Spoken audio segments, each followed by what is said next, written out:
هي النهارده عامله شخصيتين من اغنيه حضرة العمدة.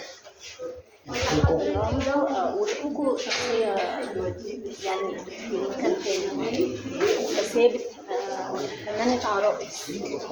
بتتحط تحت عشان كده مش موجودة لوحدها.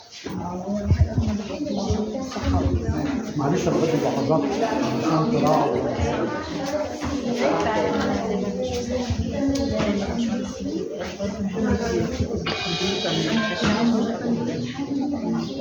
صباح الخير، ألف مبروك للفنانة جميلة للمعرض واستقبالكم لينا. ميرسي خالص.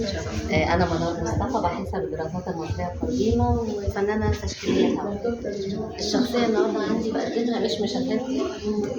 ده كان أول كرتون مصري كان منافس لميكي ماوس، كان للإخوة فرانكل، فده أول فيلم عمل سلاسل بعد كده. كان سنة كام تقريبا أنا كان أول حاجة بالنسبة له 35 لما نشرت عنده الصحف الفرنسية، وموجود لسه في التسجيلات وفيها صوت كويس. موجودة. أنا بس أخدت الشخصية من النت وعملت التكوين دوت من عندي. جميل.